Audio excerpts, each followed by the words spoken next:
संत रामपाल जी महाराज एक ऐसे महान संत जिन्होंने अपनी सतभक्ति, तत्व ज्ञान, करुणा और सेवा के बल पर समाज में नई मिसाल कायम की है। संत रामपाल जी महाराज की अगुवाई में उनके सभी सतलोक आश्रमों से समाज कल्याण के अद्भुत कार्यों ने समाज को सुनहरे भविष्य की एक नई उम्मीद दिखाई है। संत रामपाल जी महाराज से नाम दीक्षा लेने के बाद लाखों लोगों की लाइलाज बीमारियां जैसे कैंसर, एड्स आदि ठीक हुई। संत जी के ज्ञान से प्रेरित होकर उनके अनुयायियों ने लाखों यूनिट रक्तदान किया। संत जी ने लाखों बहन बेटियों का दहेज मुक्त विवाह करवाया।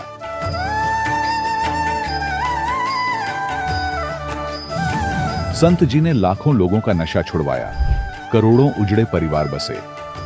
संत जी के आश्रमों में समागम के दौरान निःशुल्क नेत्र चिकित्सा, दंत चिकित्सा प्रदान की जाती है।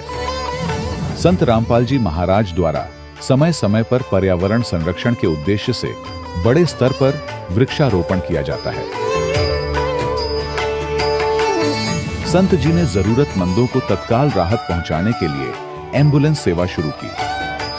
संत जी अपने अनुयायियों को देहदान के लिए प्रेरित करते हैं, जिससे मानवता की सेवा और चिकित्सा क्षेत्र में सुधार हो सके। संत रामपाल जी महाराज के सभी आश्रमों में हर रोज निःशुल्क भंडारा आयोजित किया जाता है, जहां हर वर्ग, हर जाति और हर धर्म के लोग एक साथ बैठकर भोजन करते हैं।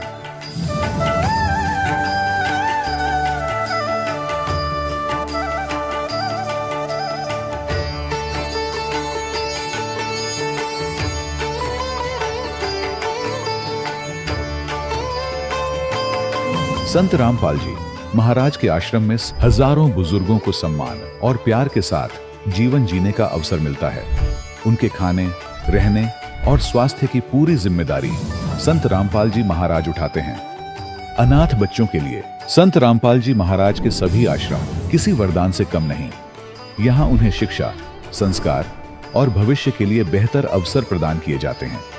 चाहे बाढ़ हो, भूकंप या महामारी, संत रामपाल जी महाराज और उनके अनुयायी हमेशा ही जरूरतमंदों के लिए सबसे आगे खड़े रहते हैं।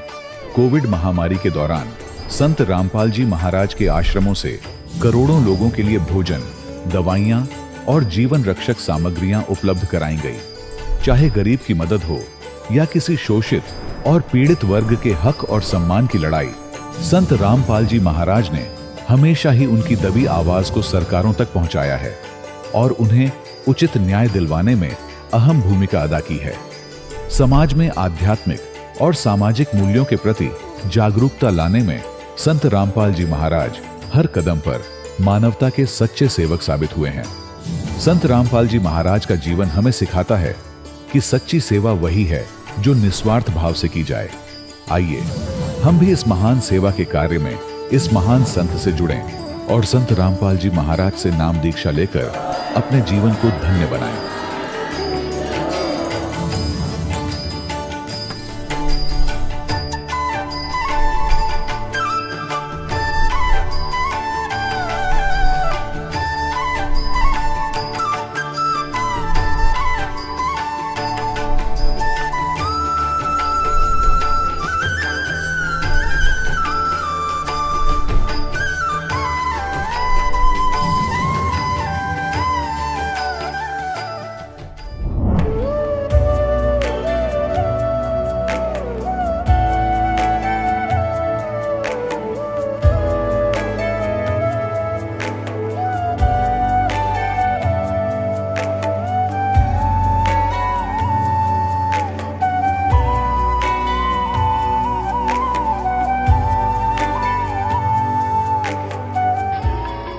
प्रभु राम, देव, भगवान, अल्लाह, खुदा, ईश आदि नाम एक ही शक्ति के हैं।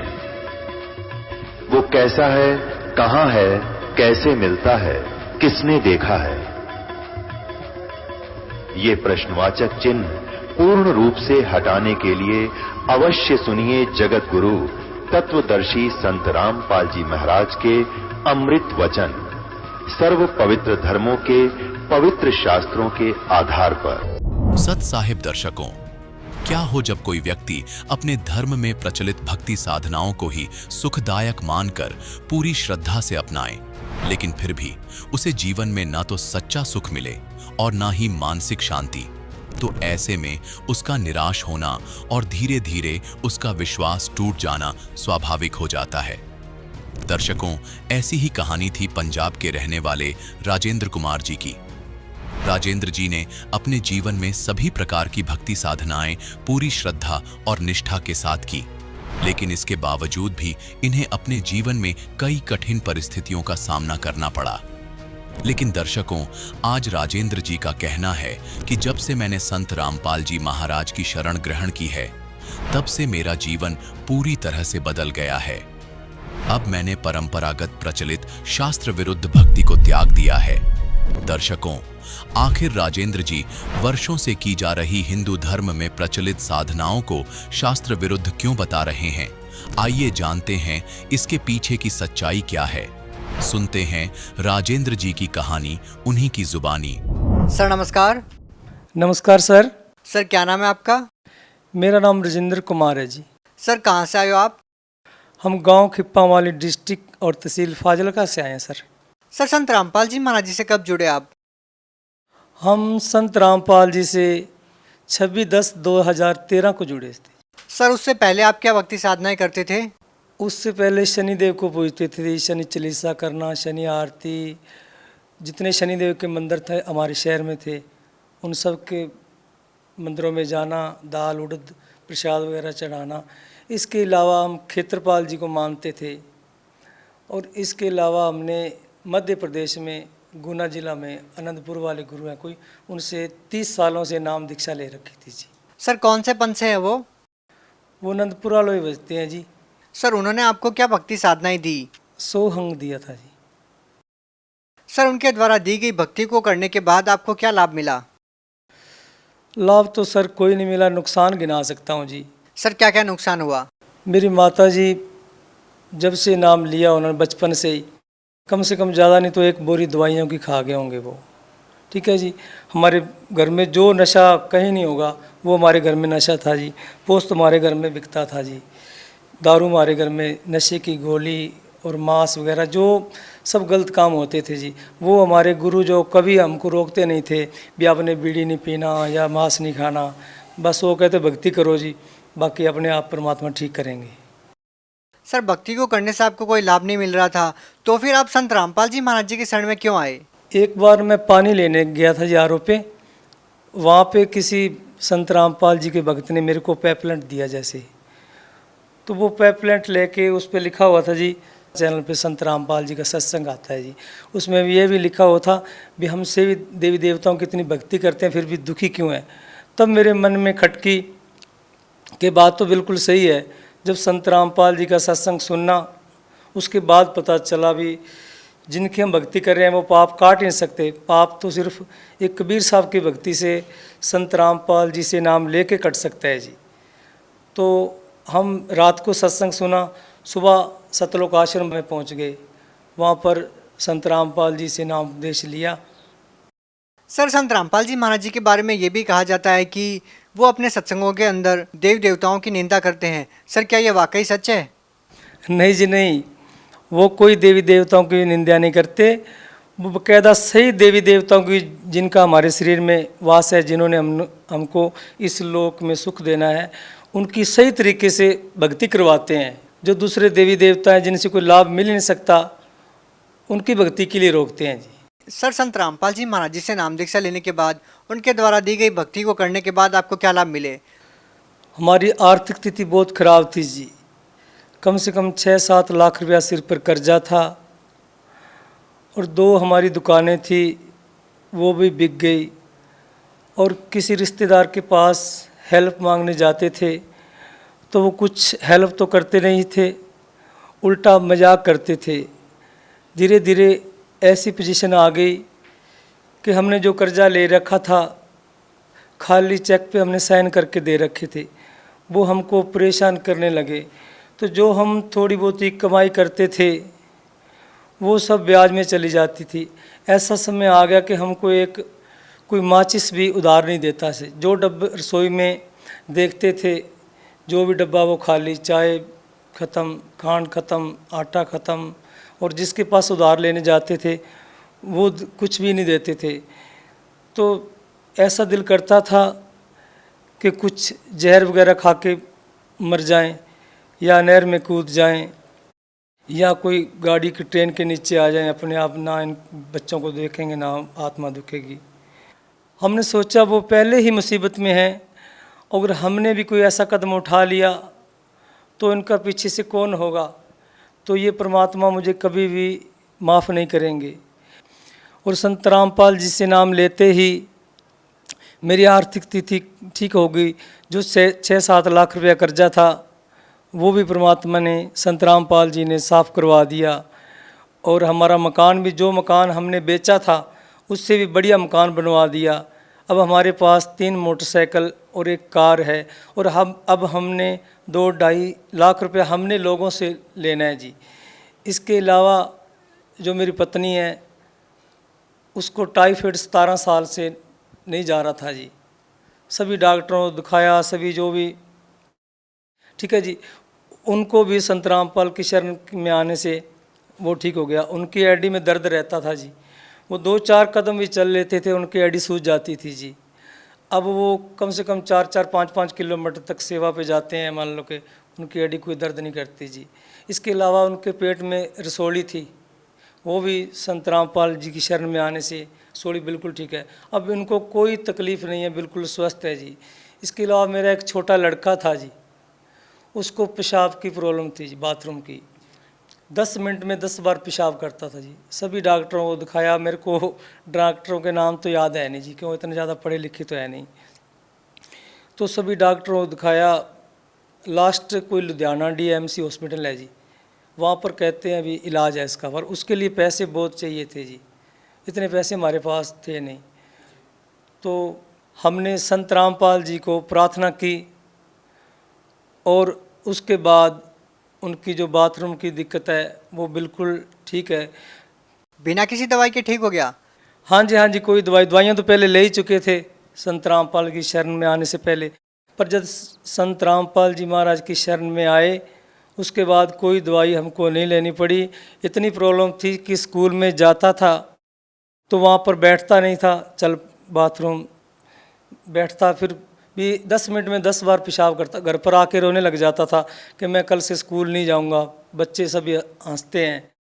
एक उनको ये ऐसे इकला के बोलता था जी, ऐसे पाठ पढ़ते हैं ना स्कूल में, ऐसे करता कितनी, तो वो फिर सभी बच्चे हंसते थे, फिर घर आके रोता था भी मैं स्कूल नहीं जाऊँगा। तो धीरे धीरे गुरु जी की शरण में आए, संत रामपाल जी की शरण में आए। अब बिल्कुल बच्चा वो इतना एक्टिव है जी, 10 फर्स्ट प्राइज़ ले आया स्कूल से, बल्कि हर एक चीज़ में फर्स्ट, पढ़ाई में, गेम में, हर एक चीज़ में फर्स्ट आया। एक हमारा बड़ा लड़का था जी, उसका दिमाग बहुत सुन्ना था जी, बिल्कुल मोटा दिमाग था, जैसे पढ़ता नहीं था जी। स्कूल से डेली उनके नोट आते थे, 20 बच्चे को हम नहीं पढ़ा सकते, ये पढ़ता नहीं, हम बहुत।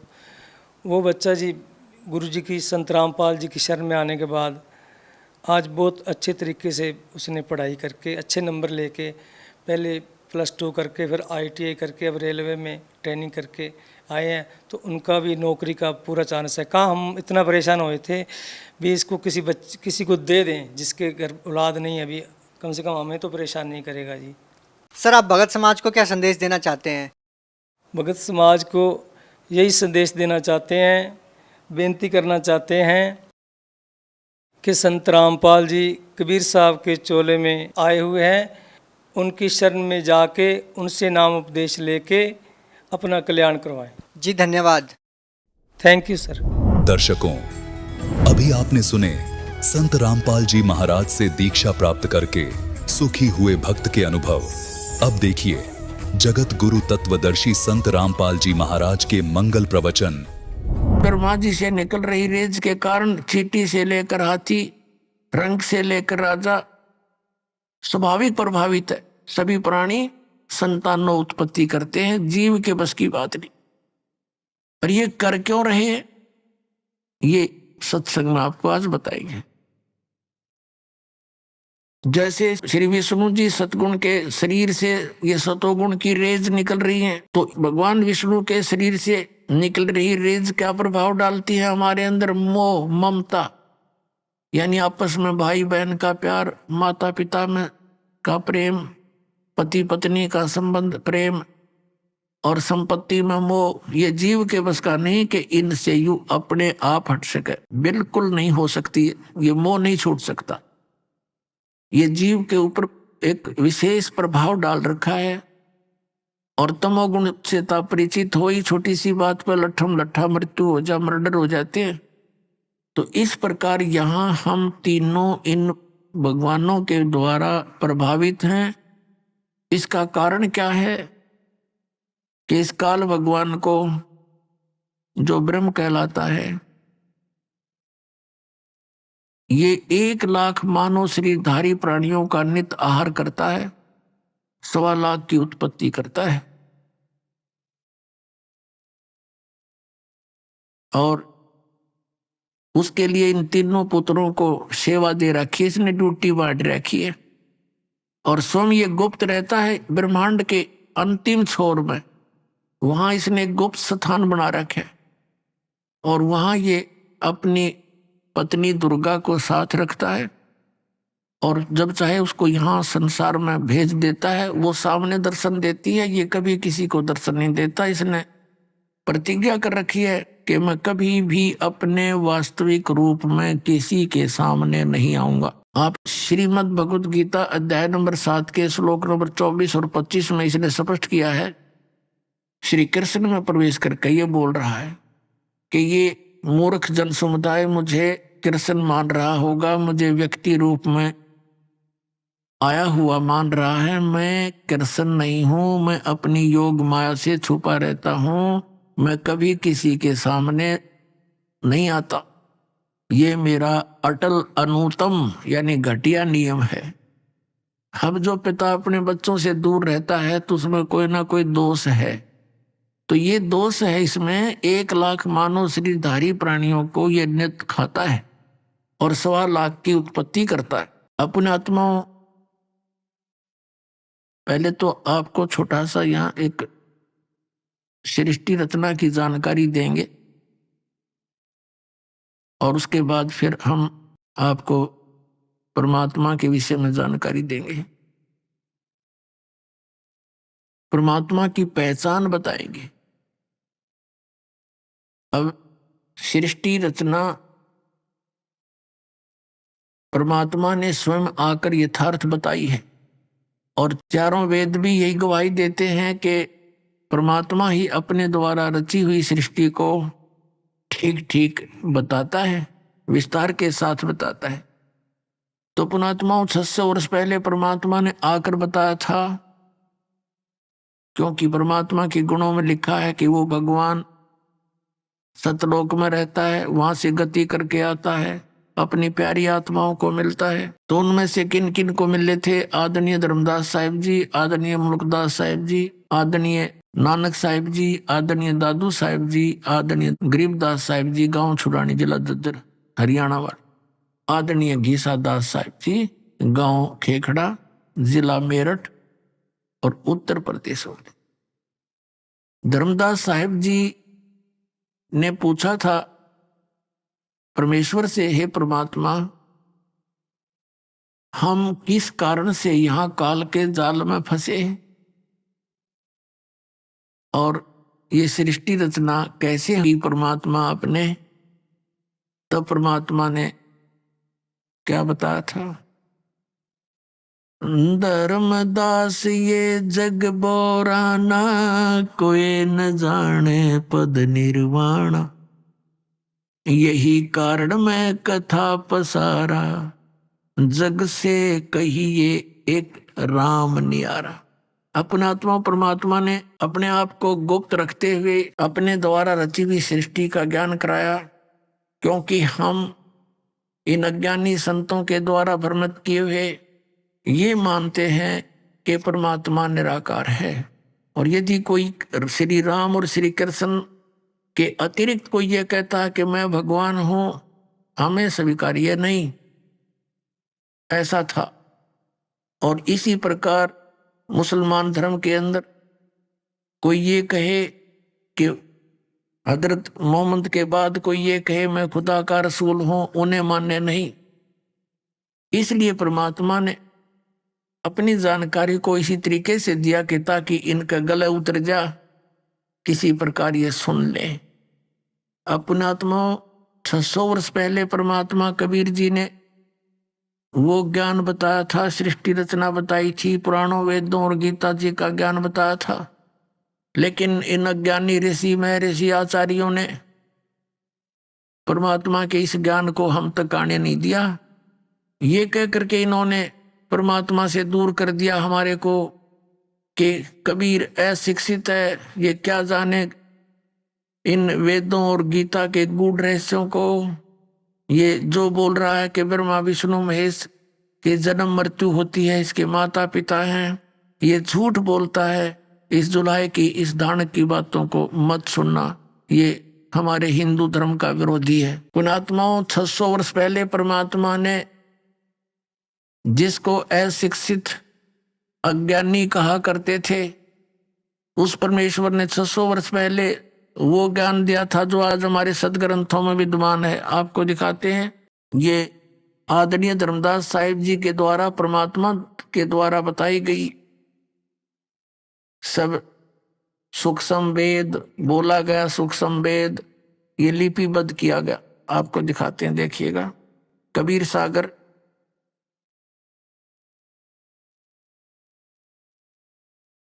ये संपूर्ण 11 भाग। हेमराज श्री कृष्ण दास प्रकाशन बंबई। ये कबीर पंथियों के द्वारा ही संशोधित है। कबीर पंथी भारत पथिक स्वामी युगलानंद विहारी द्वारा पुरस्कृत। मुद्रक में प्रकाशक हैं खेमराज श्री कृष्णदास, अध्यक्ष श्री वेंकटेश्वर प्रेस, खेमराज श्री कृष्णदास मार्ग मुंबई। ये है ज्ञान बोध, पृष्ठ नंबर 21 पे आपको सुनाते। ये बोध सागर इसका खंड है, ज्ञान सागर इसका अध्याय है, 21 पृष्ठ पे। धर्मदास ये जग बोराना, कोई न जाने पद निर्वाणा। निर्वाणा माने निर्वाण पद को कोई नहीं जानता, मोक्ष मार्ग को। ये सब संसार विचलित है। धर्मदास ये जग बोराना, कोई न जाने पद निर्वाणा। यही कारण मैं कथा पसारा, जग से कहिए एक नाम नियारा। ये राम है। अब कबीर सागर में क्या है, ये 600 वर्ष लगभग पुराना हो गया ग्रंथ, और इसमें कबीर पंथियों ने जो भी उनकी बुद्धि ने काम किया उस तरह कुछ अक्षरों में फेर बदल कर दिया। अब इसके क्या अर्थ है? धर्मदास ये जग बोराना, कोई न जाने पद निर्वाण। यही कारण मैं कथा पसारा, जग से कहिए वो राम नियारा। यही ज्ञान जग जीव सुनावो, सब जीवों का भरम नसाओ। अब मैं तुमसे कहूँ चिताई, त्रिदेवन की उत्पत्ति बाई। कुछ संक्षेप कहूँ गहुराई, सब संशय तुम्हारे मिट जाई। भरम गए जग वेद पुराणा, आदि राम का वेद न जाण्या। राम है ये। राम राम सब जगत बखाने, आदि राम कोई बिरला जाने। आदि राम सनातन परमात्मा। ज्ञानी सुने सो हृदय लगाई, मूर्ख सुने तो गम ना पाई। परमात्मा कबीर परमेश्वर जी धर्मदास जी से कह रहे थे कि भाई अब जो ज्ञान मैं देने जा रहा हूं तुझे, ब्रह्मा विष्णु महेश की जन्म तिथि बताऊंगा तेरे को, और बुद्धिमान होंगे तीन प्रमाणों को देखकर तुरंत मान लेंगे, और भाई मूर्ख होंगे वो प्रमाण देख के भी नहीं मानेंगे। तो आप बुद्धिमान हो धर्मदास, समझना इन संकेतों को। क्या कहते हैं? ज्ञानी सुने सो हृदय लगाई, मूर्ख सुने तो गम ना पाई। क्या बताने चले हैं भगवान? माँ अष्टंगी पिता निरंजन, ये जम दारुण वंशन अंजन। पहले कीन निरंजन राई, पीछे से माया उपजाई। माया रूप देख अति शोभा, देव निरंजन तन मन लोभा। काम देव धर्मराय सताए, देवी को तुरंत दर खाए। पेट से देवी करी पुकारी, हे साहेब मोहे करो उबारी। टेर सुनी ता सतगुरु आए, अष्टंगी के बंध छुड़वाए।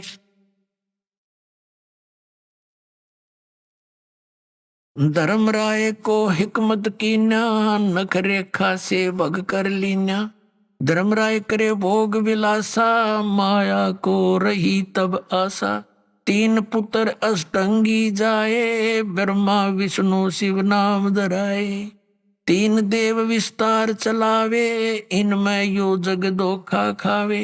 पुरुष गम कैसे को पावे, काल निरंजन जग भरमावे। तीन लोक अपने सुत दीन्या, सुन निरंजन बासा लीन्या। अलख निरंजन सुन ठिकाना, ब्रह्मा विष्णु शिव भेद न जान्या। तीन देव सो उसको धावे, निरंजन का वो पार न पावे। अलख निरंजन बड़ा बटपारा, तीन लोक जीव करे अकीन आहारा। ब्रह्मा विष्णु शिव नहीं बचाए, सकल खाए पुन दूर उड़ाए। तिनके सुत हैं तीनों देवा, ये अंदर जीव करते हैं सेवा। सेवा माने पूजा। कि इस काल और दुर्गा के ये तीन बेटे हैं, ब्रह्मा विष्णु महेश, रजगुण ब्रह्मा सतगुण विष्णु तमगुण शिव जी। इन तीन के यानी उनके सुत यानी पुत्र हैं ये तीनों देवा, ब्रह्मा विष्णु महेश। और अंधर जीव करते हैं सेवा, ये तत्व ज्ञानहीन अंधे इन ब्रह्मा विष्णु महेश की पूजा करते हैं। देखिए, तिनके सुत है तीनों देवा, अंदर जीव करते हैं सेवा। अकाल पुरुष का हो नहीं चिन्या, काल पाए सभी गए लीन्या। तीन देव और असुर अवतारा, ताको वजह सकल संसारा। तीन गुणों का ये विस्तारा, धर्मदास मैं कहूँ पुकारा। गुण तीनों की भक्ति में ये भूल पड़ो संसार। कहे कबीर निज नाम बिनो कैसे उतरे पार। अपने आत्माओं, धर्मदास जी पवित्र हिंदू धर्म में जन्मे थे। श्री विष्णु और श्री शंकर भगवान श्री कृष्ण जी रामचंद्र जी के एक विशेष भगत थे। और जैसा भी उसके गुरु रूपदास जी ने मार्गदर्शन कर रखा था, उसके आधार से वो दृढ़ होकर इन्हीं भगवानों पर लगे हुए थे। और ये जानकर लगे हुए थे ये अजरो अमर है, सर्वेश्वर है, महेश्वर है। लेकिन जब परमात्मा ने धर्मदास जी को सचखंड दिखाया, सचखंड से फिर वापस छोड़ा, जैसे आदरणीय गरीबदास साहिब जी को लेकर गए थे, फिर वापस छोड़े 10-12 घंटे के बाद आंखों देखा हाल। फिर गरीबदास साहिब जी ने बोला, और आदरणीय नानक साहिब जी को भी ऐसे बेई नदी से अंतर्ध्यान करके सचखंड लेकर गए थे। 3 दिन में उनको वापस छोड़ा।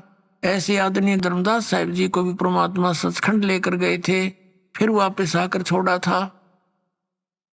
तब धर्मदास जी ने कहा था, ये भगवान परमात्मा तो आप हो, और ये वेदों में और पुराणों में ब्रह्मा विष्णु महेश को अजरो अमर लिख रखा है, सबका मालिक लिखा हुआ है, इनके कोई माता पिता नहीं। तो धर्मदास ने कहा, हे परमात्मा फिर तो ये वेद और कतेब सब झूठे हैं, हमें तो निराकार भगवान बताया। तो आप या तो सब कुछ सारे ही साकार हैं, ब्रह्मा विष्णु महेश साकार है, यो निरंजन काल साकार है, और मालिक आप भी साकार हैं, मनुष्य दृश्य है। तब परमात्मा ने कहा था, धर्मदास ये वेद कतेब झूठे नहीं भाई, ये झूठे हैं जो समझे नहीं। ये तेरे गुरुजी झूठे आचार्य शंकराचार्य, इन्हें कख नहीं पता भक्ति मार्ग का। ये ब्रह्मा विष्णु महेश की भक्ति बतावें, इनको अजरो अमर बतावें और सर्वेश्वर बतावें, इन्हीं को नारायण और परमात्मा बता रहे हैं। और इनके इतिहास में लिखा है कि इन तीनों गुणों की भक्ति नहीं करनी चाहिए। तीनों देवताओं की भक्ति जो करते हैं वो राक्षस स्वभाव को धारण किए मनुष्यों में नीच दूषित कर्म करने वाले मूर्ख कहे। श्रीमद् भगवद गीता अध्याय नंबर 7 के श्लोक 12 से लेकर 15 तक। तब परमात्मा ने धर्मदास जी से कहा, बेटा अब ये ज्ञान तुझे मैं बताने जा रहा हूं, इसको अभी सीक्रेट रखना। यदि तूने इसको सार्वजनिक कर दिया तो बीच वाली पीढ़ी में, जहां जब हम सब पुण्यात्माओं को पार करेंगे, अपनी पहचान बताएंगे और ये तत्व ज्ञान बताएंगे, यदि उससे पहले ये सारा ज्ञान सार्वजनिक हो गया और ये मंत्र सार्वजनिक हो गए, तो धर्मदास मेरे बच्चों को फिर धोखा हो जाएगा। ये काल के दूत यही मंत्र यही ज्ञान ये बताते पाएंगे, फिर हम कैसे उनकी भिन्नता कर पाएंगे। इसलिए इसको अभी छुपा के रखना। लेकिन मैं तुझे बताता हूं कि ब्रह्मा विष्णु महेश नासवान है, इनकी जन्म मृत्यु होती है, दुर्गा इनकी माता है और ज्योत स्वरूपी काल रूपी ब्रह्म इनका पिता है। इनकी जन्म मृत्यु होती है, ये नासवान है। अब यहां धर्मदास का गला नहीं उतरा बात कि अभी क्यों कर बात बने, और जबकि आंखों देख भी लिया तो परमात्मा ने कहा कि ऐसे ऐसे। अब आपको थोड़ा सा शिव पुराण दिखाते हैं। तीनों देवताओं की उत्पत्ति का हमारे पुराणों में जिक्र है। देखिए संक्षिप्त शिव पुराण, गीता प्रेस गोरखपुर से प्रकाशित है। इसके संपादक हैं हनुमान प्रसाद पोदार और प्रकाशक में मुद्रक हैं गीता प्रेस गोरखपुर, गोविंद भवन कार्यालय कोलकाता का संस्थान। ये फोन और फैक्स नंबर है इनके। अब इसके 98वें पृष्ठ से आपको दिखाते हैं रुद्र संहिता,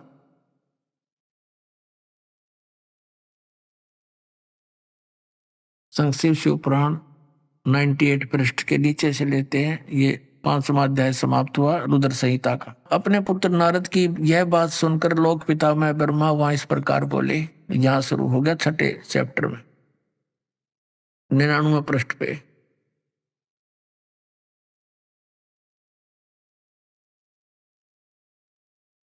ब्रह्मा जी ने कहा, ब्रह्मन देव शिरोमणे, तुम सदा समस्त जगत के उपकार में लगे रहते हो। तुमने लोगों के हित की कामना से बहुत उत्तम बात पूछी है। जिस समय चराचर जगत नष्ट हो गया था, सब जगह जल ही जल था, कुछ भी ना था। उस समय तत् सद्ब्रह्म इस श्रुति में सत सुना जाता है, एकमात्र वही शेष था। अब देखना 100 पृष्ठ पे,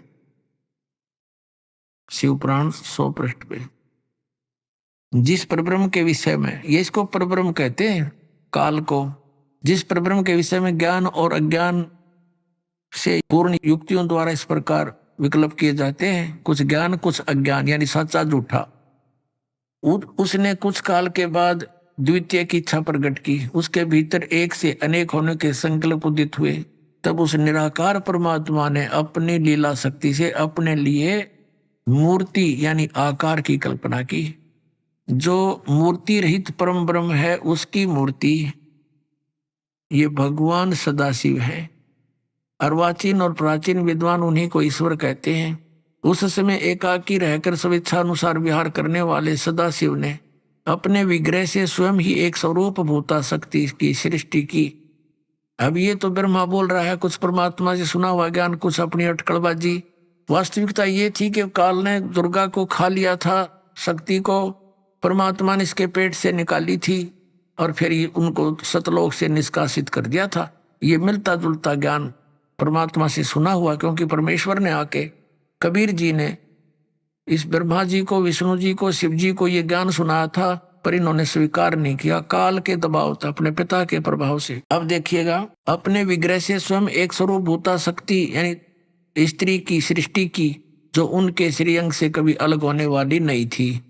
उस पराशक्ति को प्रधान प्रकृति, प्रधान भी दुर्गा को कहते हैं, प्रकृति भी दुर्गा को कहते हैं, और गुणवती माया बुद्धि तत्व की जननी तथा विकार रहित बताया। वह शक्ति अंबिका कही गई है। उसी को प्रकृति, दुर्गा को प्रकृति भी कहते हैं, ये सदग्रंथों में लिखा है। सर्वेश्वरी त्रिदेव जननी, तीनों देवताओं की उत्पन्न करने वाली ब्रह्मा विष्णु महेश की माता, नित्य और मूल कारण भी कहते हैं, सदाशिव द्वारा प्रकट की गई उस शक्ति के 8 भुजाएं हैं। कंसेप्ट क्लियर हुआ? ये दुर्गा इसके पेट से निकली थी। परमात्मा ने सच्चाई बता रखी है कि पेट से देवी करी पुकारा, हे साहेब मेरा करो उबारा, टेर सुनीता हम आए और अष्टंगी का बंध छुड़वाए। अब देखो वो उसकी 8 भुजाएं हैं। नाना प्रकार के आभूषण उसके श्रीअंग की शोभा बढ़ाते हैं। वह देवी नाना प्रकार की गतियों से संपन्न है और अनेक प्रकार के अस्त्र शस्त्र धारण करती है। एकाकिनी होने पर भी वह माया संयोग वसात अनेक हो जाती है। अब वो जो सदाशिव है, ये काल है, ये सदाशिव ब्रह्मा विष्णु महेश का पिता। देखिए वे जो सदाशिव हैं उन्हें परम पुरुष ईश्वर शिव शंभु और महेश्वर कहते हैं। अब हम 101 पृष्ठ पर आ गए हैं इस रुद्र संहिता का। वे अपने सारे अंगों पर भस्म रमाए रहते हैं। ये काल क्या करता है, कभी तो विष्णु रूप धारण कर लेता है, कभी शिव रूप धारण कर लेता है, कभी ब्रह्मा रूप धारण कर लेता है। तो जो उसको शिव रूप में देखते हैं तो उन्होंने शिव पुराण बना दी, जिसने विष्णु रूप में देखा उसने विष्णु पुराण बना दी, और साथ में ब्रह्मा विष्णु महेश की स्थिति भी साथ लिख दी। तो ये उनसे अलग है। देखिएगा, वे अपने सारे अंगों पर भस्म रमाए रहते हैं। उन काल रूपी ब्रह्म ने काल रूपी ब्रह्म को ज्योत स्वरूपी निरंजन कहो। एक ही समय शक्ति के साथ है ये शिवलोक नामक अक्षेत्र का निर्माण किया। उस उत्तम अक्षेत्र को काशी कहते हैं। वह परम निर्वाण और मोक्ष का साधन है जो सबसे ऊपर विराजमान। वे प्रिया और प्रियतम जो पति और पत्नी रूप में शक्ति और शिव, दुर्गा और ये काल रूपी ब्रह्म आपने पढ़ लिया। ये दुर्गा और काल, प्रकृति और काल जो परमानंद स्वरूप है उस मनोरमा क्षेत्र में नित्य निवास करते हैं। मुने शिव और शिवा ने प्रलय काल में भी कभी उस क्षेत्र को अपने सानिध्य से मुक्त नहीं किया। दुर्गा और काल ने, यानी शिवा दुर्गा, शिव ये काल ब्रह्म। देवर से एक समय आनंद मन में रमण करते हुए शिवा और शिव के मन में, दुर्गा और इस काल रूपी ब्रह्म के मन में यह इच्छा हुई कि किसी दूसरे पुरुष की सृष्टि करनी चाहिए, जिस पर यह सृष्टि का संचालन महान भार रखकर हम दोनों केवल काशी में रहकर सभी इच्छा अनुसार विचरें और निर्वाण धारण करें। ऐसा निश्चय करके शक्ति सहित सर्वव्यापी परमेश्वर शिव ने अपने वाम भाग के 10वें अंग पर अमृत मल दिया, यानी पति पत्नी व्यवहार किया। फिर तो वहां से एक पुरुष यानी एक पुत्र की उत्पत्ति हुई। 102 पृष्ठ पे रुद्र संहिता पढ़ रहे हम। शिव ने कहा, वत्स बेटा, व्यापक होने के कारण तुम्हारा विष्णु नाम विख्यात हुआ। अब विष्णु की उत्पत्ति होगी दुर्गा और काल से। पुराण बता रहे हैं। और ये नकली शंकराचार्य आचार्य इनका कोई माता पिता नहीं, तो जरूर अमर है। ये टीचर कहाँ है हमारे धर्म गुरु, जिनको अपने सिलेबस का ज्ञान नहीं। तो इन्होंने तो हमें पूरे समाज को डुबोने का काल से ठेका ले रखा था। अब ये 6ठा अध्याय समाप्त हुआ। यहां से हमने पढ़ लिया। अब इसके ये 7वां अध्याय है। यहाँ पर ब्रह्मा जी कहते हैं, ब्रह्मा जी ज्ञान दे रहे हैं। ब्रह्मा जी कहते हैं देवर से अपने पुत्र नारद को बता रहे हैं। तत्पश्चात यानी उसके पश्चात कल्याणकारी परमेश्वर शाम सदाशिव ने पूर्ववत प्रयत्न करके, जैसे विष्णु उत्पन्न किया था दुर्गा के संयोग से, पति पत्नी व्यवहार से, तो मुझे अपने दाहिने अंग से उत्पन्न किया। अपने आत्माओं यहाँ स्पष्ट हो गया कि ब्रह्मा और विष्णु की उत्पत्ति होगी दुर्गा और काल से। ये इनके पिता हैं, ये हमारे पुराण बता रहे हैं। और 5500 वर्ष हो गए इन पुराणों को लिपिबद्ध हुए। और इन हमारे धर्म गुरुओं ने सिर पर धर कर घूमा करते हैं और कहते थे हम इन्हीं के पुराणों के आधार से आपको ज्ञान बता रहे हैं और पुराणों को सत्य मानते हैं। वेदों के आधार से ज्ञान बताते हैं, श्रीमद् भगवत गीता के आधार से भक्ति विधि बताते हैं। इनने सारा उल्टा पाठ पढ़ा रखा है। नाम वेदों गीता पुराण का लेते, ज्ञान लोक वेद सुनाया करते, दंत कथा सुना दी। अब आपको दिखाते हैं। अब यहां अनुवाद करता विचलित हो गया कि शिव से शिव की उत्पत्ति कैसे दिखाऊं। यहां तो कर गया गोलमोल। कहते हैं चोर चुरावे तुमबड़ी गाड्डे पानी में, वो गाड्डे हुआ ऊपर आवे नो सच्चाई छानी ना। यहां देखिएगा संक्षिप्त शिव पुराण और ये पृष्ठ नंबर 110, 9वां अध्याय रुद्र संहिता का।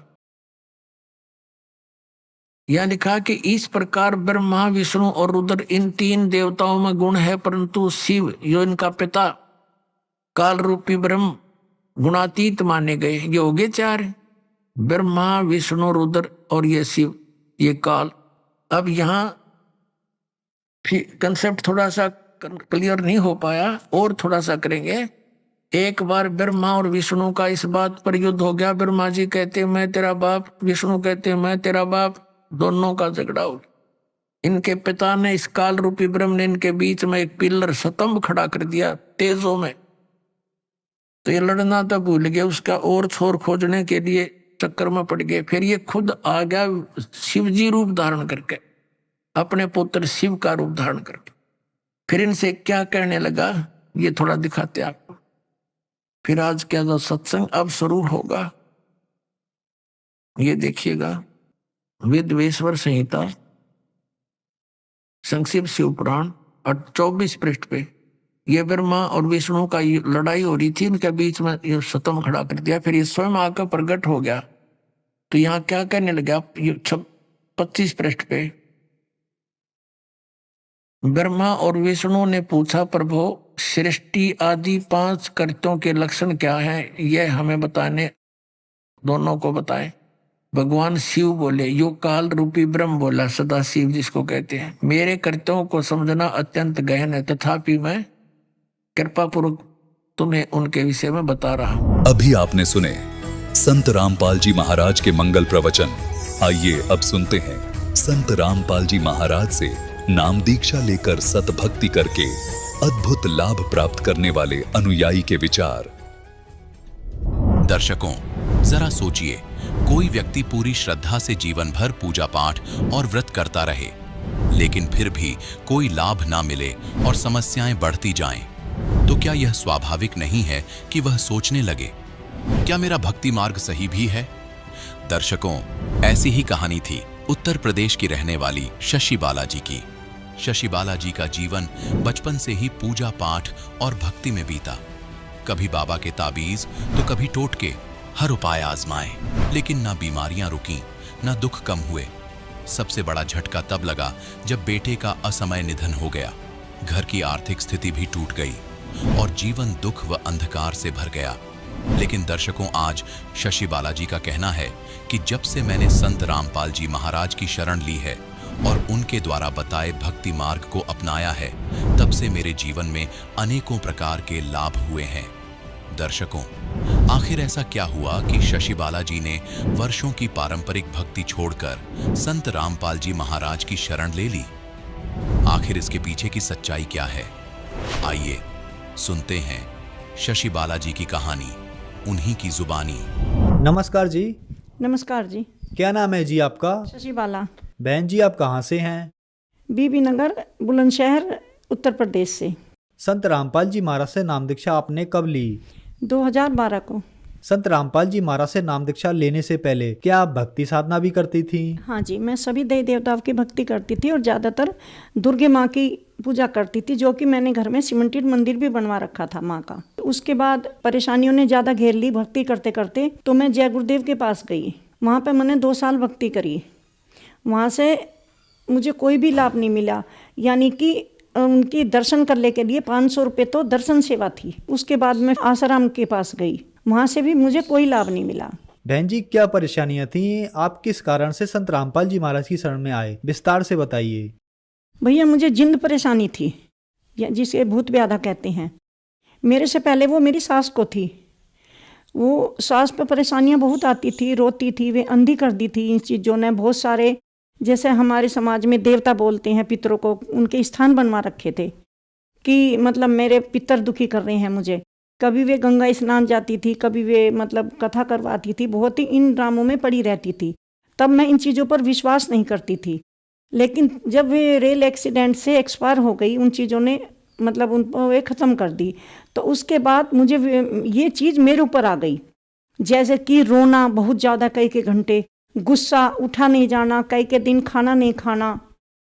और इस रोने में मेरे मतलब सिर में भी दर्द नहीं होता था।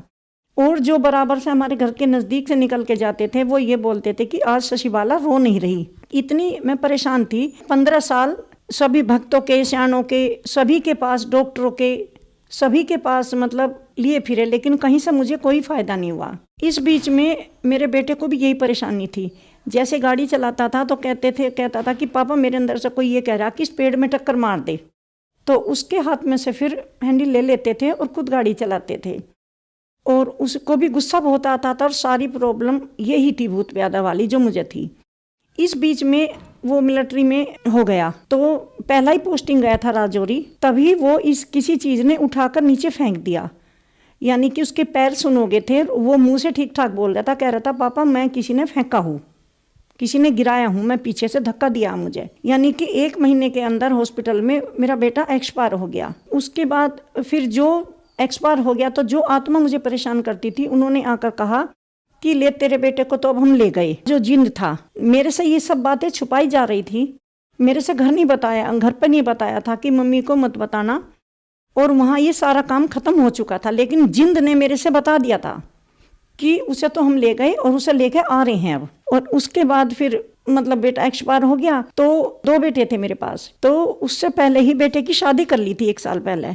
तो बेटे को जो बेटा हुआ, पोत यानी कि मेरा पोता, वो भी 2 साल की उम्र में ही डरने लगा, चिल्लाने लगा कि दादू ये उठा के ले जा रहे। मुझे बहुत बुरी तरह तड़पता था। यानी और बहू को भी यही परेशानी होने लगी शादी होते ही। वो भी गुस्सा आना, जैसे कि कपड़ों में आग लगनी, सेब संदूकों में रखे रखे आग लग जाती थी, बहू के कपड़ों में भी और मेरे कपड़ों में भी। और जब उन्हें खोलते थे, जब भी देख कर रोते थे कि ये क्या हो गया, अब क्या पहनना है। यहाँ तक कि मतलब सोने चांदी की चीज़ भी घर में से जिंद गुम कर देता था। एक दूसरे पे इल्ज़ाम लगता था, लेकिन ऐसा कुछ नहीं था। ना तो बहू ही ऐसी है, और अपना तो पता है, बहू का भी पता है वो भी ऐसी नहीं है। लेकिन ये चीज़ जब मतलब कभी गाड़ी के कागज़ गुम करना, कभी पैसे गुम करना, रखे रखे गुम हो जाते, तो विश्वास आया कि ये जिन्न ने ही सब कुछ किया है। इतनी भक्ति करते करते हम 15 साल परेशान रहे। और जैसे कि बालाजी 1 महीना 5 बार रह के आए, दोनों बेटों को लेकर मेरे हस्बैंड और मैं, चारों सदस्य 5 बार 1 महीना रह के आए राजस्थान बालाजी। और जहाँ भी जो भी वो बताते थे कि ये करो वो करो, वो ही सब कुछ करते थे, लेकिन कोई भी लाभ नहीं मिला। वहाँ से भी इसी तरह रोती हुई, बिलखती हुई मुझे लेकर आए बेहोशी हालत में। और आने के बाद फिर कहा कि एक रतरोई मंदिर है, वहाँ काली का मंदिर है, वहाँ बाबा हैं, वो छड़ी लगाते हैं और वहाँ जाके ठीक हो जाएगी। वहाँ मुझे लेकर गए। वहाँ करीब मैं 2 महीने रही, जिसमें वहाँ कमरा भी किराए पे मिलता था और खाने पीने का भी अपना सब खर्च था। और 1 प्लेट में पूजा पाठ के सामान चढ़ते थे और उसमें 100 रुपये से कम दान नहीं रखा जाता था। और इसके बावजूद भी वहाँ विदाई होती थी। थोड़ा सा आराम होते ही कहते थे कि अब विदाई कर दो, आते जाते रहना, ठीक हो जाओगे। तो जो भक्त वापस आते थे, मतलब दोबारा फिर बीमार होकर, जब मैं 2 महीने रही तो इस बीच में बहुत वक्त आए। मैं उनसे पूछती थी, उनके कर्मचारियों से, कि भाई ये तो अभी ठीक होकर गए थे तो दोबारा कैसे आ गए। तो उनके कर्मचारी बोलते थे कि इन्होंने विदाई अच्छी नहीं करी, इसलिए इन्हें दोबारा परेशानी आ गई। विदाई ये होती है कि थोड़ा सा आराम कर दो, उसके बाद नगद कैश दिया जाता है। और पूरे मतलब जो वहाँ वे रहते हैं, मतलब बीमार लोग रहते हैं या ठीक भी रहते हैं, उनके साथ उन सबको मिठाइयाँ बांटी जाती हैं। जो कर्मचारी हैं, बाबा हैं, दादी हैं, उनका परिवार है, उनके सबके कपड़े दिए जाते हैं। डबल बेड की कंबल है, चादर है, रजाई है, ये सभी चीज़ दी जाती है। तो वहाँ मेरे से बताया कि 1 लाख से कम विदाई करोगे तो ठीक नहीं हो पाओगे, उनके कर्मचारियों ने। तो मैंने मन में प्रेरणा कर ली कि मैं 1 लाख की विदाई करूँगी, मुझे बाबा ठीक कर दें। क्योंकि मैं रात दिन चिल्लाती थी, ना मैं कुछ खाती थी ना कुछ थी। मेरे शरीर में हड़कल करते थे ये चीज़, बुरी तरह हाथ पैर पीटती रहती थी। कई बार तो उन्होंने मुझे, मंदिर के पीछे खेत थे वहाँ भी ले जाकर डाल दिया, खूब डंडा बजाया। मेरे सारे मतलब वे जहाँ से गेहूं कटते हैं शरीर में घुस गए। बहुत ही भैया मैं बता नहीं सकती, इतनी बुरी हालत होगी कि वो दिन आज याद आते हैं तो शरीर कांप उठता है। फिर वहाँ से भी विदाई करवाने के बाद मुझे वही समस्या, थोड़ा सा आराम हुआ। उन्होंने विदाई की कह दी कि पहले विदाई करो, जब ठीक होगे विदाई कर दी। विदाई के बाद मैंने बोला कि बाबा मुझे तो यही समस्या सारी फिर हैं। तो उन्होंने फिर मेरे पर डंडा बजाना शुरू कर दिया कि तू जानबूझ के कर रही है। इसके बाद कहने लगे कि आते जाते रहना और ठीक हो जाओगे। वहाँ से मैं और मेरे हस्बैंड और मेरा बेटा तीनों इतनी बुरी स्थिति में निकले रोते हुए कि अब कहाँ जाएं, क्या करें। अब इसके बाद फिर मुझे बदायूं ले गए। किसी ने बोला था कि बदायूं में 40 दिन का चिल्ला होता है, आप वहाँ ले जाइए, वहाँ ठीक हो जाओगे। वहाँ भी 40 दिन का चिल्ला कराया।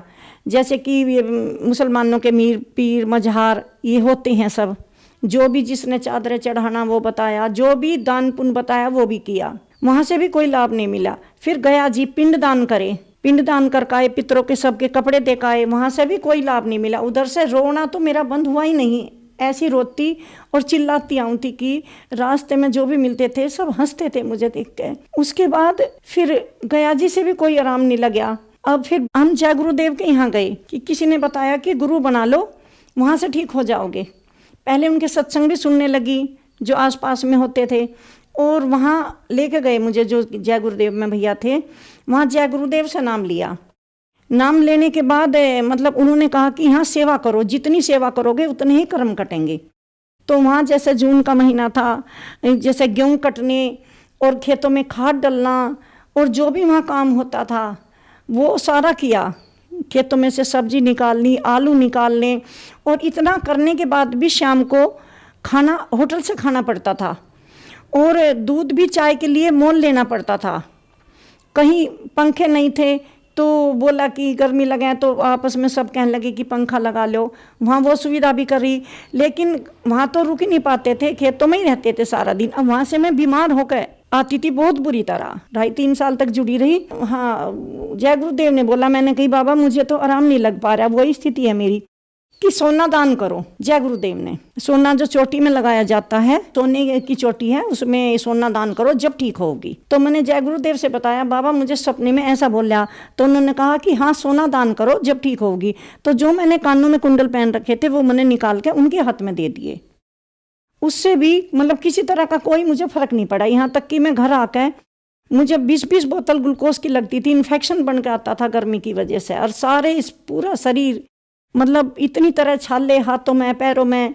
कहते थे कि चप्पल उतार के गेहूं काटो, तो चप्पल उतार के भी गेहूं काटी नंगे पैर। तो बहुत ही बुरी हालत में होकर आई, लेकिन कहीं से कोई भी लाभ नहीं मिला। जय गुरुदेव की जो दर्शन सेवा होती थी वो 500 रुपये में होती थी। अगर किसी के पास 500 रुपये नहीं है तो वो सेवा नहीं कर पाएगा। जब वहां से मुझे लाभ नहीं मिला, फिर किसी ने बताया कि आसाराम के पास जाओ। आसाराम जी के पास गई, वहां से भी कोई लाभ नहीं मिला। वहां भी मैं 2 साल तक रही, यानी कि 1 साल तो मैंने मंदिर की परिक्रमा लगाई। हर पूर्णिमा को बताते थे कि परिक्रमा लगाओ तब ठीक होगी। हर पूर्णिमा को परिक्रमा लगाई, और दान पुण्य भी जैसा भी जिसने बताया, सत्संग वगैरह भी सब करवाती थी। लेकिन वहां से भी कोई भी लाभ नहीं मिला मुझे। मैं वहां 1 लाख की विदाई रतरोई मंदिर में, जो काली का मंदिर था, वहां 1 लाख की विदाई करवाई थी उन्होंने, कुछ आराम नहीं मिला। वहां से इसी तरह रोती हालत में उन्होंने साफ बोल दिया कि जाओ अब यहाँ कुछ नहीं होगा, आते जाते रहना। इस बीमारी में कम से कम 15 लाख रुपया हम लगा चुके थे, लेकिन कहीं से कोई भी राहत नहीं मिली, बढ़ती ही चली गई। इस बीच में बेटे की नौकरी भी लग गई, और बेटा ले भी लिया, और सास भी एक्सपायर पहले ही हो गई थी। बहू पे भी यही परेशानियां आ गई। मतलब भक्ति करते करते पूरे घर में दुखों का कहर टूट गया, और घर में सेब संदूकों में रखे हुए कपड़ों में बुरी तरह आग लगने लगी। तो फिर आप संत रामपाल जी महाराज की शरण में कैसे आई? हमारे एक मिलने वाले थे, मैं सुबह सुबह घूमने गई थी, तो वे मिली थी। उन्होंने कहा कि आप वहाँ चली जाओ आश्रम, संत रामपाल जी महाराज भगवान आए हुए हैं, क्योंकि वे जा चुकी थी वहाँ। तो उन्होंने मुझे ज्ञान गंगा दी। अब मैंने वो ज्ञान गंगा पढ़ी, तो उसमें भक्तों के करिश्मे भूत व्याधा के लिखे तो सभी तरह के थे, लेकिन भूत व्याधा के तो बहुत ही ज़्यादा लिखे थे। तो उनसे मुझे विश्वास हुआ, और भगत जी कहीं के लिए भी कहते थे, मना नहीं करते थे कभी भी। तो जब मुझे संत रामपाल जी महाराज के आश्रम में लेके गए, वहाँ जाने के बाद भी मतलब मैं जो बाथरूम में जाके नहाई तो मेरे कपड़े जल गए, यानी कि आधा कुर्ता आगे से आधा पीछे से। अब मैं उन्हें इकट्ठे कर पकड़ के चल रही थी। एक भक्तमती बोली कि बहन आप पे कोई जिंद प्यादा तो नहीं है? मैं कहा हाँ वही है बहन। उन्होंने कहा इन कपड़ों को उतारना मत, संत रामपाल जी महाराज को ऐसे ही दिखाना जब आप दर्शनों के लिए जाओगी। अब मैं वहाँ गई तो मेरी रोने चिल्लाने की आवाज़ तो इतनी तेज थी कि शायद हो सकता है आश्रम से बाहर भी जाती हो, क्यों बहुत ही तेज आवाज़ बताते हैं।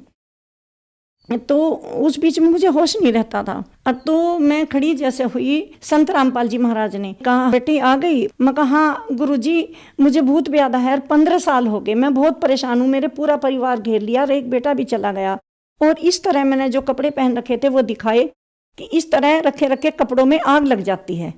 परमात्मा बोले कि बेटा अब के बाद ऐसा नहीं होने का, तेरे भूत कुछ नहीं बिगाड़ सकते, लेकिन तू भक्ति करना और मर्यादा में रहना। वो दिन का सो आज है भैया, मेरे कपड़े नहीं चले। जो मेरे ऊपर ये भूत व्याधा वाली परेशानी थी या मेरे परिवार के ऊपर थी, वो सब परेशानियां जा चुकी। और मतलब यहाँ तक कि मेरे बेटे और बहू नहीं मानते थे इस चीज़ को, लेकिन परमात्मा ने उन पर भी ऐसी दया करी कि ना तो फिर उनके कपड़े जले, ना ही पोता डरा जैसे चिल्लाता था बुरी तरह।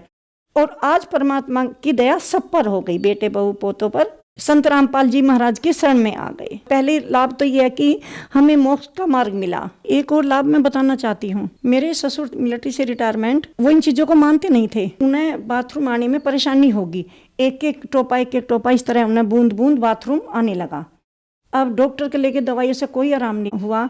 फिर उन्हें मेरठ ले गए, वहाँ बोला कि इनकी एज ज़्यादा है, 85 साल के करीब एज थी, इनकी एज ज़्यादा है, इनका ऑपरेशन नहीं हो सकता। वहाँ से वापस ले आए, पेशाब की थैली लगा दी उनको। अब वो इस चीज़ से, थैली से बहुत परेशान थे कि मैं तो नहीं जी सकता अब ये थैली लगा के, मुझे तो बड़ा मुश्किल लग रहा है। अब फिर मैं उनसे बोली कि पापा जी एक काम करो, आप पूजा स्थल पर संत रामपाल जी महाराज से दंडवत करो और बोलो कि अगर मेरा ऑपरेशन हो गया तो मैं आपकी शरण में आ जाऊंगा। अब भैया मरता क्या नहीं करता। उन्होंने जाके वहाँ सीधे लेट के संत रामपाल जी महाराज का जो फोटो है जहाँ ज्योति जलती है हमारी, तो वहाँ दंडवत की और बोला कि भगवान मुझे ठीक कर दो, मैं आपकी शरण में आ जाऊंगा। अब वे फिर दोबारा उसी डॉक्टर के ले गए। डॉक्टर कहने लगे कि हाँ कौन कहता है ऑपरेशन नहीं होगा, ऑपरेशन तो हो सकता है, ठीक हो जाएंगे। इन्होंने बोला कि मेरे हस्बैंड ने कि आपने कहा था कि हाँ कहा तो मैंने था, लेकिन ये तो चमत्कार है। सक्सेसफुल ऑपरेशन हो गया उनका, मतलब संत रामपाल जी महाराज की दया से। और वहाँ से आने के बाद उन्होंने नामदान ले लिया संत रामपाल जी महाराज से। बहन जी, संत रामपाल जी महाराज से नाम दीक्षा लेने के बाद आपको बहुत सारे लाभ प्राप्त हुए। आज आप टीवी पर इंटरव्यू दे रही हैं और बहुत सारी महिलाएं हैं जो किसी न किसी तरीके से परेशान हैं। आप उन लोगों के लिए एक उम्मीद की किरण है। अगर उनको अपने दुख परेशानियां दूर करानी है तो उनको क्या करना होगा? मैं सभी भक्त बहन भाइयों, छोटे बड़ों बच्चों से हाथ जोड़कर प्रार्थना करती हूँ कि धरती पे परमात्मा आए हुए हैं। संत रामपाल जी महाराज परमात्मा हैं, पूर्ण परमात्मा है। वे हर दुख का निवारण कर सकते हैं। क्यों मुझ दुखिया के साथ मैं बिल्कुल दुखी हो चुकी थी, हिम्मत हार चुकी थी, कहीं से कुछ नहीं हुआ था। पहले ही आशीर्वाद में संत रामपाल जी महाराज ने मेरा दुख निवारण कर दिया। और ना ही परमात्मा कुछ मतलब पैसा मांगते हैं, वहाँ तो फ्री में खाना है, सोना, रहना और तेल साबुन सभी कुछ फ्री मिलता है और निःशुल्क नाम दीक्षा मिलती है, संत रामपाल जी महाराज देते हैं। और इतना भोजन हम अच्छा घर भी नहीं कर सकते जितना आश्रम में मिलता है, जिसका कोई पैसा नहीं है। और मेरी हाथ जोड़कर सभी से यह विनती है कि अपना मोक्ष कराना है और दुखों से बचना है। क्यों हर घर में दुखों के पहाड़ टूट रहे हैं, किसी की बेटी जा रही है, किसी का बेटा, किसी का दामाद। अगर दुखों से बचना है तो संत रामपाल जी महाराज की शरण में आइए। सुख तो ये तो होंगे ही, लेकिन मोक्ष मिलेगा आपको। संत रामपाल जी महाराज की शरण में कैसे आ सकते हैं? चलन पे शाम को सत्संग आता है, उसके नीचे पीली पट्टी चलती है जिनमें नंबर दिए हुए हैं। उन नंबरों पर कांटेक्ट करें। हर डिस्ट्रिक्ट में संत रामपाल जी महाराज के आश्रम खुले हुए हैं।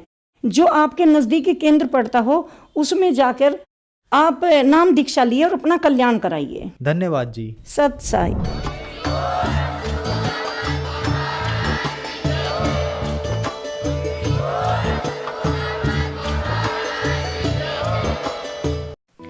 आप सुन रहे थे जगत गुरु तत्वदर्शी संत रामपाल जी महाराज के मंगल प्रवचन। अधिक जानकारी के लिए संपर्क करें।